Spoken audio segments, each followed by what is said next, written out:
As an update to the work we're doing on the sensor strips to prepare for testing of the lap counter, I thought it would be interesting to show you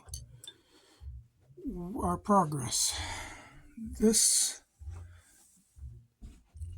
strips right here, these copper tapes have been cut back, and we're in the process now of putting in the power strip and the sensor strip on either side.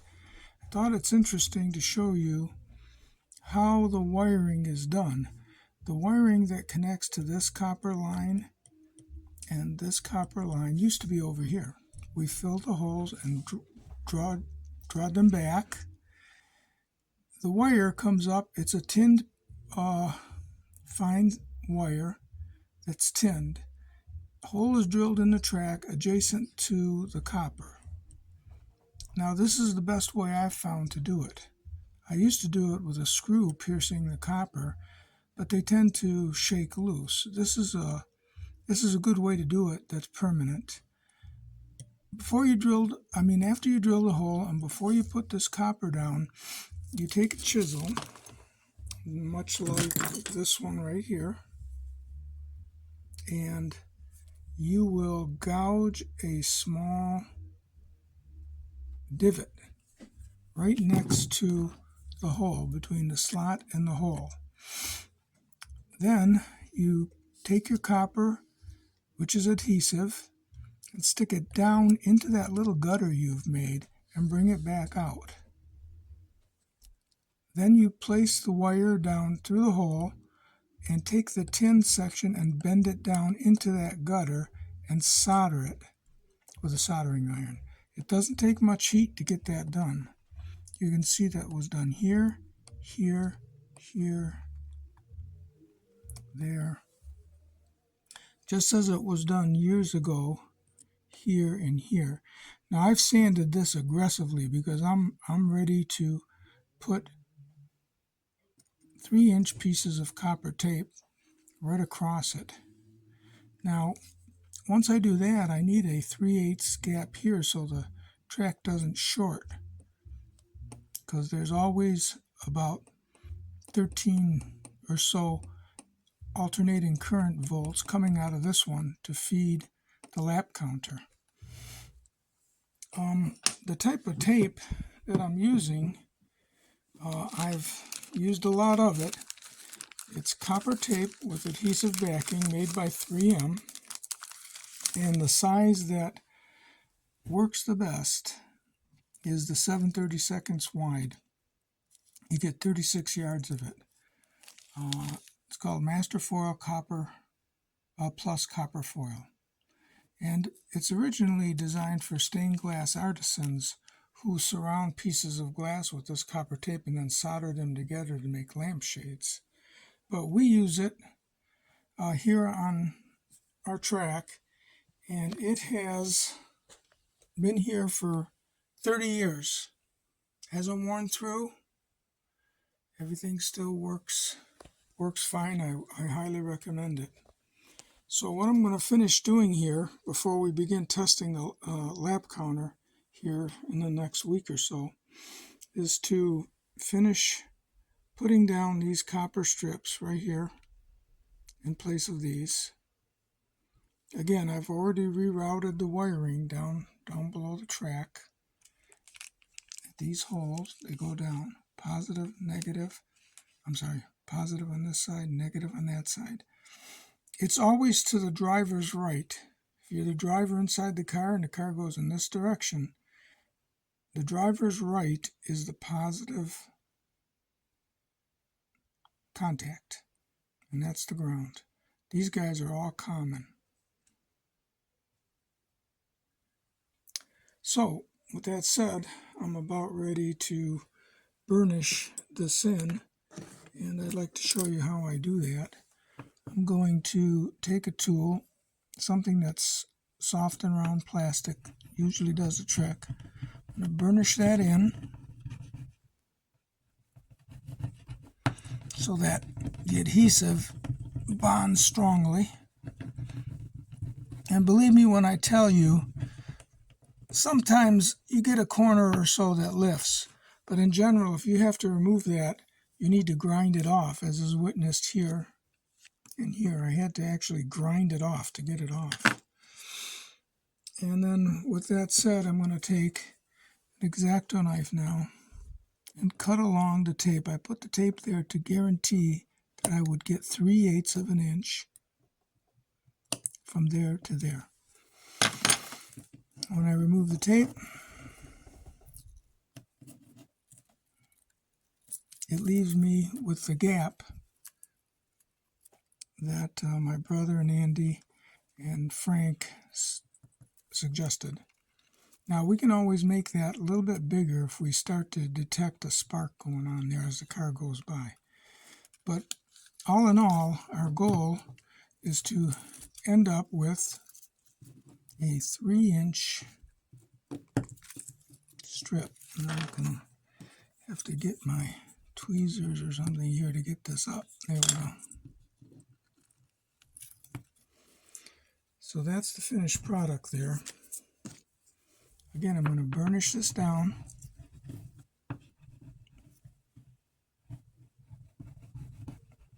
The best I can.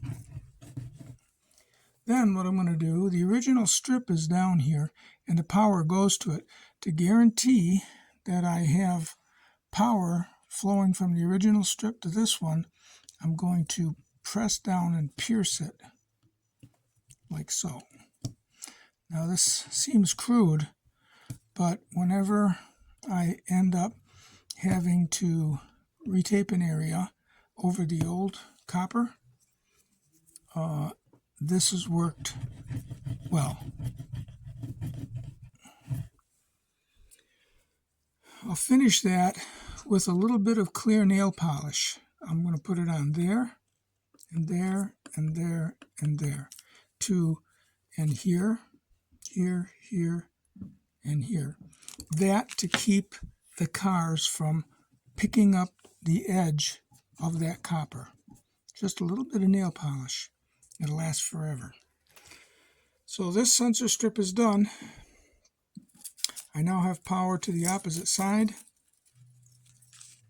I have power to this already existing. I have a 3/8 inch gap to stop shorting, and I have 3-inch sensor strips. Next stop is this zone and the zone at the hairpin turn. The idea behind 3 zones now is so that when the cars come through the start-finish line, the sensors pick it up and show who's in the lead. Once we go 1/3 of the way around, these sensors pick up the cars again and determine who's past who and who's in the lead. And we get it again once we go all the way around just past the hairpin, just where those trucks are. I've yet to do that, yet to work on that, but it should take me a couple of days. But all in all, I am one happy puppy if I get a lap counter here, guys. Well, guys, my brother Joe and son Andy and my friend Frank are home working on circuit boards and for me for the lap counter. And I just wanted to go back and show you the finished product here at this end, showing the sensor strips, powered sensor strips that I installed. I showed you the work I was doing earlier. I want to demonstrate here a car going over that strip.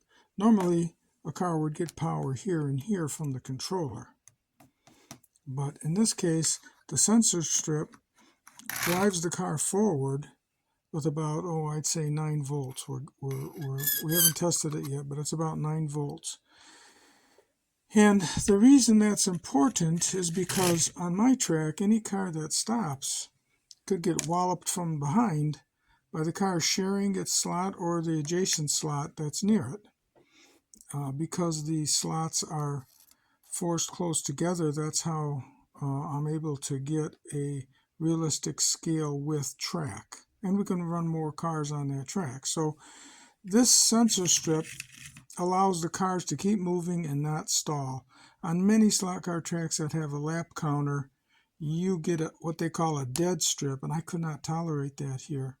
So I've gone ahead and finished putting these guys in, and I had to move the electrical connection here, which I've covered with you before.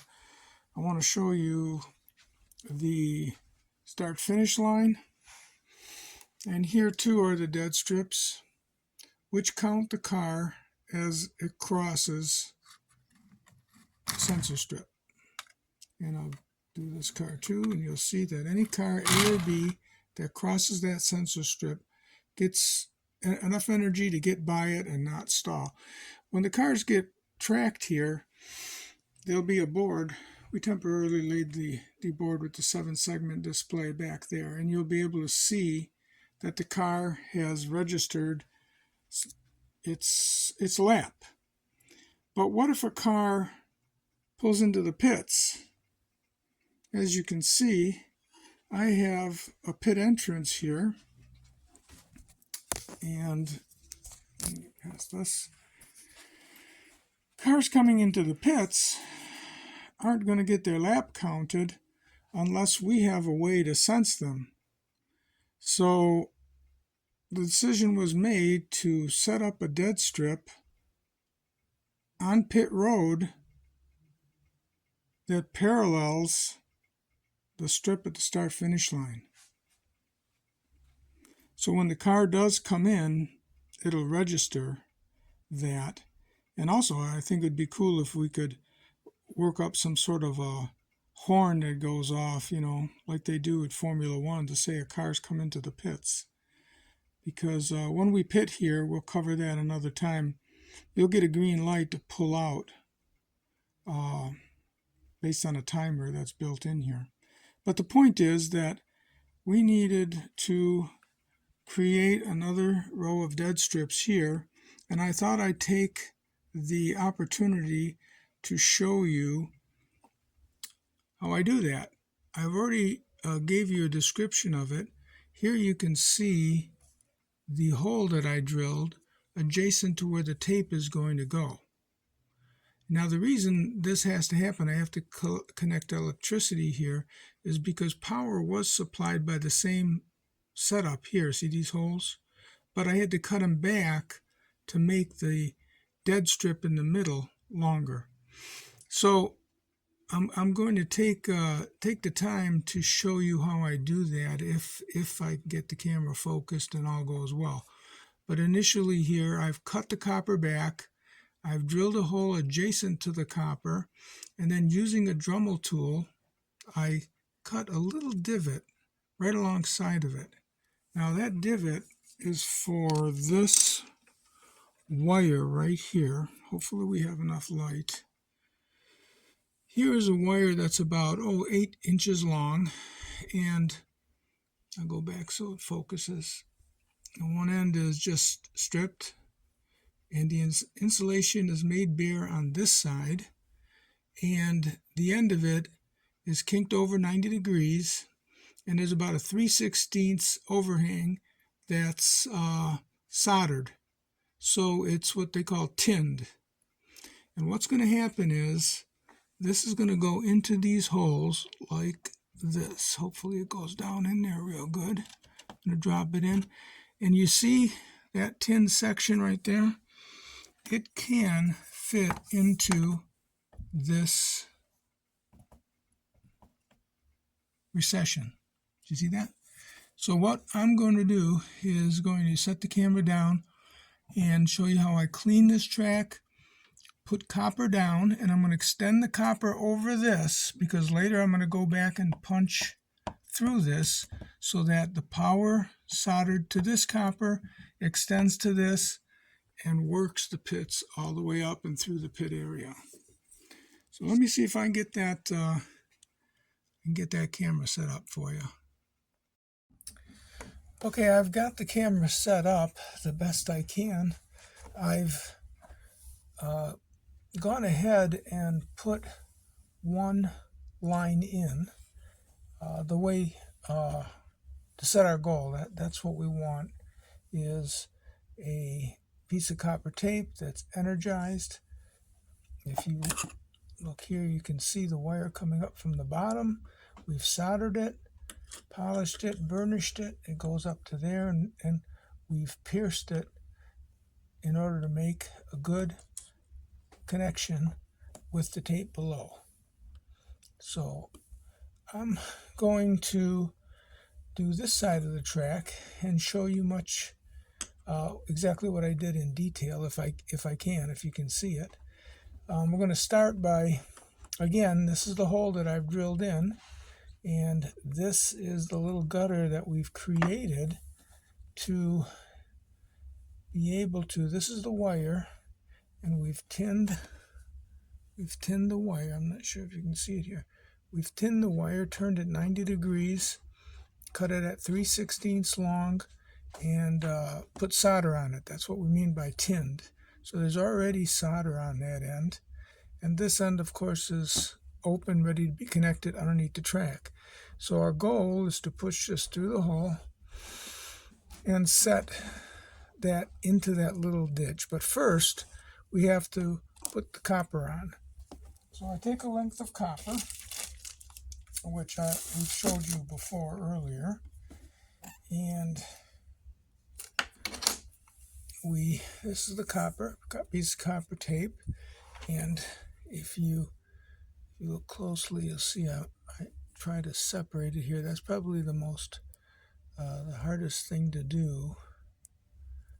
Now, it's easy for me, if you look here, it's easy for me to pull the copper off of the paper, but that's not the right way to do it because it'll leave all kinds of wrinkles on the copper. It's a good idea to hold the copper and pull the paper back like that. Now, we've already used our gauge and marked down here where we want to be in regards to beginning our tape coming across this way.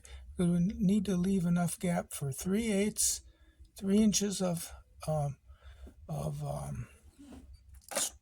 copper there that'll be energized, and then another 3/8 so there's no short circuits. Before we do that, though, I'll put that tape aside, have it ready for us. It's important for us to clean the surface. So I have some alcohol here in this bottle. It's just isopropyl alcohol that you get at the drugstore, and I'm going to wet this rag with it, and we're going to rub the surface where the tape had been removed before, because there's a gummy residue that remains.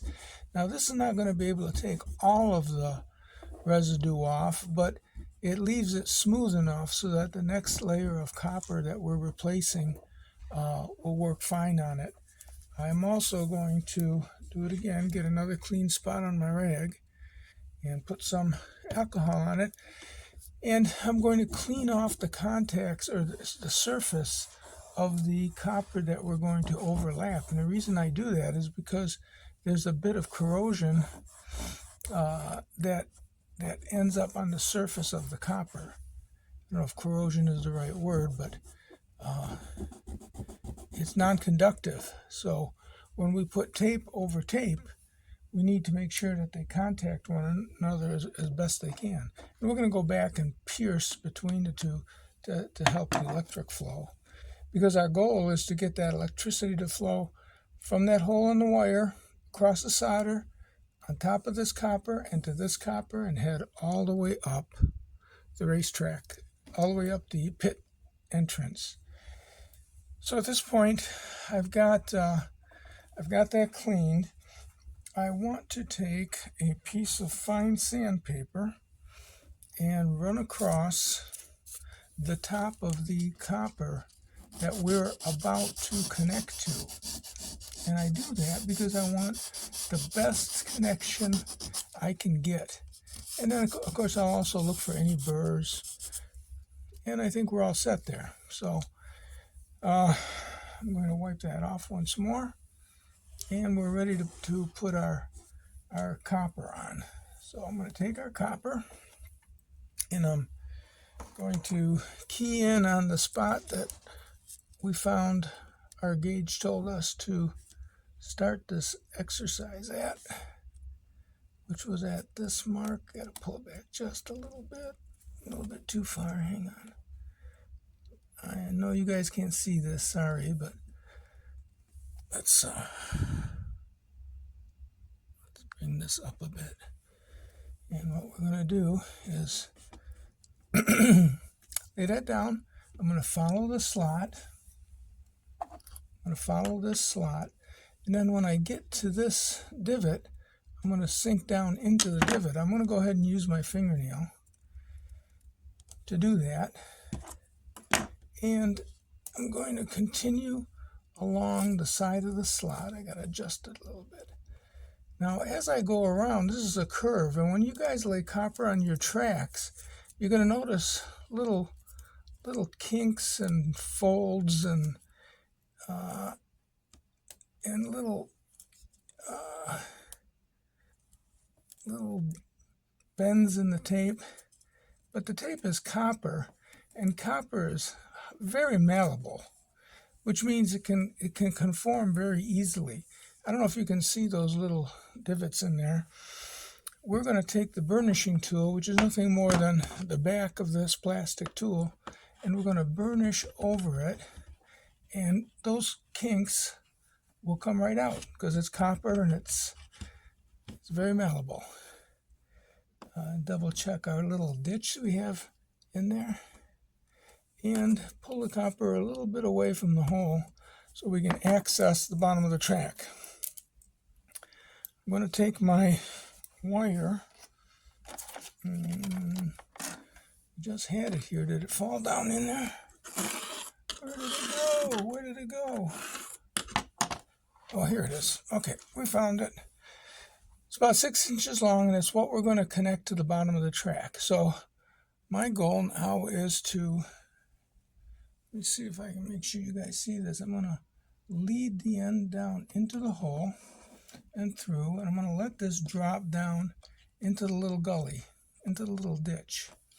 I got to make sure it doesn't overhang the other side. It's clear. We don't want it too long because it'll impede the shoe of the race car as it goes around. Then we're going to get our soldering iron. I took the liberty of getting this soldering iron hot ahead of time. And what I intend to do is to press down on that piece of copper, on that wire, pardon me. I need to get that down a little bit lower. I need to force his hand a bit there. Make sure it's as low as it can be. Just like that. And I hope you can see this as I do it. But I'm going to lay the iron on it and press down hard. And I'm going to introduce some solder to it as it gets hot. Now, my friend Brian Thomas showed me this technique, and it works very well. I need to move the solder enough to fill that little void and then cool off and harden. This has now connected us to that wire. It's a solid, surefire way to go. I'm not sure if you can see this screw right here, guys. This is how I did it 35 years ago. The way that magazines and slot car books when I was a kid told us to make wood tracks, which is a big hole right through where the copper goes. The copper gets put down, and then a brass screw goes down and through, and you put a nut and a washer at the bottom, and then you're able to tie your power to it. It's a lot more tedious than this technique right here, and harder to do, and sometimes they tend to shake loose. This will never shake loose. Okay, so I turn my soldering iron off now, and by the way, I got to clean it. I've got a wet sponge here. You don't want your soldering iron not unclean when you go to cool it off. All right, so at this stage, we have our copper down. We're connected to the bottom, and we've run across the top of the old tape. I'm going to burnish it down again, and can you hear it hitting? The solder is raised just a little bit. So what we need to do, so I get that burnished, what we need to do is sand that solder down. I'm going to take this coarse sandpaper here. It's about 100 grit, which is coarse for copper, and I'm going to sand this solder, which is soft. But you know what? The copper is soft too, and we need to be careful that we don't cut into the copper. So I made this tool here, which is a piece of adhesive sandpaper hooked onto what ends up being a spatula handle that my wife threw away years ago, so I put it to good use. And my intentions are to get that solder smooth and level. As level as I can. We've almost got it, guys. I don't like to run on the copper, though. I want to run just on the solder. There, and I think we have it. So I'm going to take a piece of 200 grit sandpaper, and I'm going to sand it just a little bit to get it smoother, so the brush of the car can go over it as smoothly as it possibly can, like this, with no interferences. All right, so I'm going to burnish that one last time to keep it honest and make sure that it didn't move with the heat. And I'm going to take a sharp pointer like this one, and I'm going to pierce where it overlapped the old tape. Now this helps the conductivity between the old tape, which runs all the way up and through the pit area, to our revision down here at these sensor strips. There we go. And I can test that later with a meter for conductivity. All right, now we're all set to go. We got power, we got the tape down, but there's one more thing that we need to do, and that is to use some of this old clear nail polish that my wife threw away. And guys, this nail polish here has got to be 10 years old, so it's pretty goopy. So let's see, we're gonna just, I don't know if you can see that, we're just gonna put a bead right at the edge of that. And the idea there is so that, not so much so that the cars don't lift it up, but I use a microfiber cloth to clean and dust the track. And sometimes that cloth will want to catch on the corner of that, of the tape. Now, when I see it start to solidify, I mean, it doesn't take long to dry, I lick my finger and I just give it a little, convince it to drop down so that there isn't a little bubble there. It's just enough, though, so that my microfiber cloth doesn't pick it up and pull it up. But I'm here to tell you guys, you don't peel this tape up. You have to grind it off. That adhesive really goes down well, especially if you use alcohol to prep it and get it real nice and smooth. So I don't use the screw method anymore. The screw method does work, but it's way more labor intensive. We now have 2 out of 8 done. And I've got these guys left to do right here. And then I'll do the 3-inch strips in here. And we'll pierce this down the same way to get contact with this pad and this pad, so I don't have to run new wires. And I'll catch up with you guys again later.